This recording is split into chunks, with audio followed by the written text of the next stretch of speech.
had no choice but to find assistance, still angered him. Iris was the only reason he was giving in.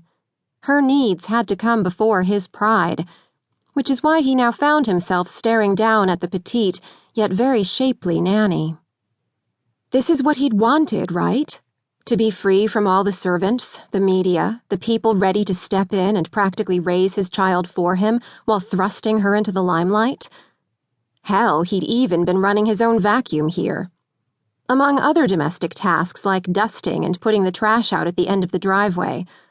His brother would die laughing if he saw Mikos wielding a dust mop. Colin. He had to keep thinking of himself as Colin now that he was in the United States. His middle name would help him blend in so much better. He was here to see who he was as a man, not a prince. To rediscover a piece of himself he was afraid he'd lost. He just wanted these next 6 months to be free of all things involving his royal status. He was tired of being home where pity shrouded the faces of everyone he came in contact with. Yes, he was a widower, but so many people didn't know he and his wife had been separated for months before her death. They'd had to keep putting up a good front for the sake of their reputations. Pretenses. That word pretty much summed him up. He wanted this freedom, wanted to see how he and Iris could live without being waited on hand and foot. He'd promised his brother, King Stefan, that he would only be in the United States for 6 months, the maximum time a member of the royal family could be away from the island for personal reasons. Then Colin would have to decide whether to renounce his title of Prince Mikos Colin Alexander of Galini Isle or return to the island and resume his royal duties. Colin was first in line to take over the throne if something ever happened to his brother. If he gave up his position, the crown would be passed to their oldest cousin, who'd rather chase skirts and make scandalous headlines than run a country. That fact had guilt coursing through Colin every time he thought about the situation.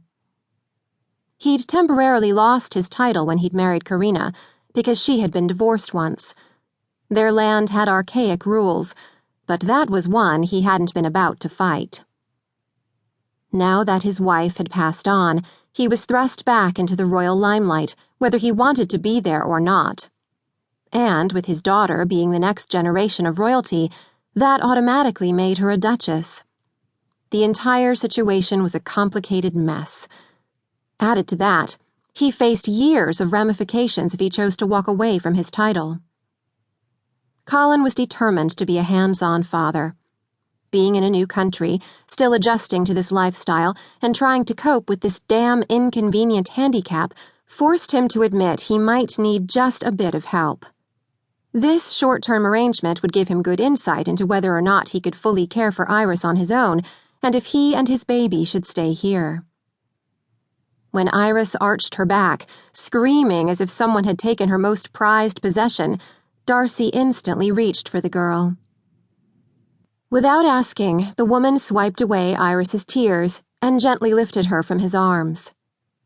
Now, Darcy said, patting Iris's back and lightly bouncing his 18-month-old. I'm not a fan of Monday mornings either. Colin crossed his arms over his chest as Darcy continued to speak in a calm, relaxing tone. Yeah, like that was going to work. Iris couldn't hear this woman for all the screaming. No way would Darcy's sweet, soft voice penetrate the power of a toddler's lungs. Darcy stroked a finger across Iris's damp cheeks again.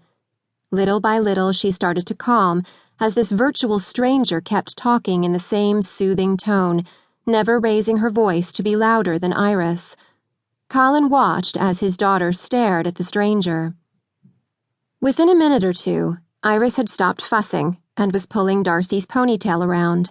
Strands of rich, silky hair instantly went to Iris's mouth as she sniffed, hiccuped, and finally settled herself.